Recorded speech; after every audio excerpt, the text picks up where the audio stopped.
tatta dhim tatakita dhim tadim tattam. One of the dominant demands of our mind is that we must have a plan. There's always this question, so what's the plan? And without a plan, the mind is very uneasy and uncomfortable. It may even start cooking up its own plans and templates, or apply whatever plans and templates that it knows. So this idea that we like the unknown is actually a myth, because our minds do not like the unknown.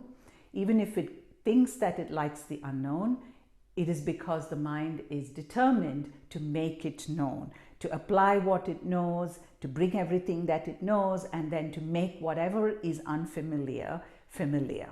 So this is very normal for all of us. The sense of a life plan that we cannot know is almost beyond the mind's imagination.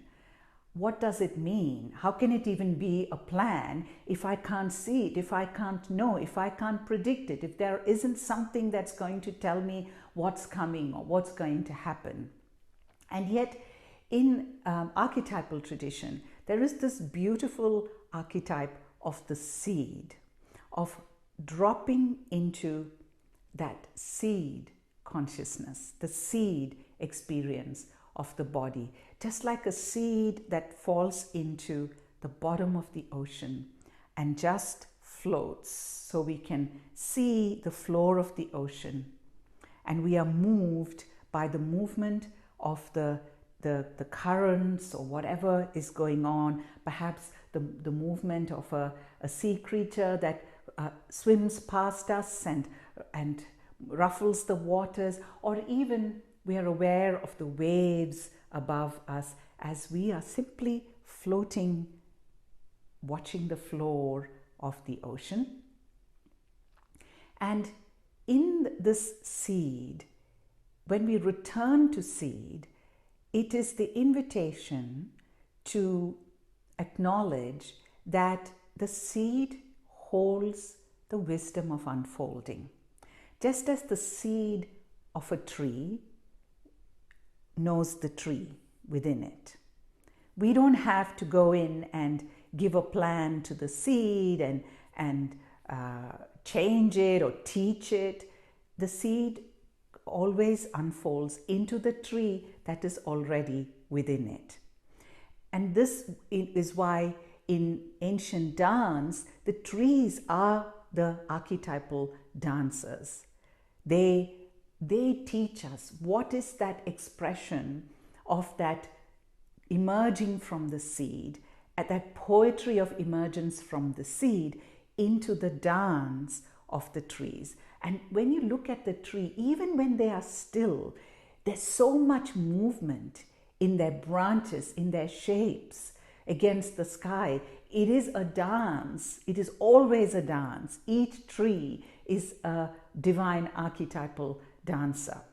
And this poetry, this is what we are invited to allow to emerge in our own self, that we are like the seed, like the tree, that there is the seed in us that holds that emergence, that holds the intelligence of that emergence. If you've ever heard of Vandana Shiva, the great environmentalist and activist who has been doing a lot of work to protect seed from genetic modifications, she speaks about how when we interfere or when we try to engineer the seed, when we think that we can do better than nature, we in fact create expressions that intervene with the delicate, complex, multidimensional balance of nature. That balance that we really cannot unpack, because it is not a plan as the mind is used to, that you can simply break up into its elements and somehow reconstitute. It cannot be done, because the elements are not, it's not a sum of the elements.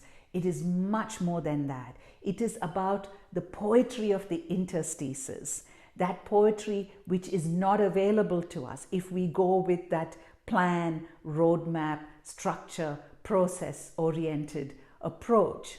And so just as we consider that the seed is best left alone to become what it must, so also there is an invitation for us to also explore and inquire into what we are at that level of that seed which is held in the waters.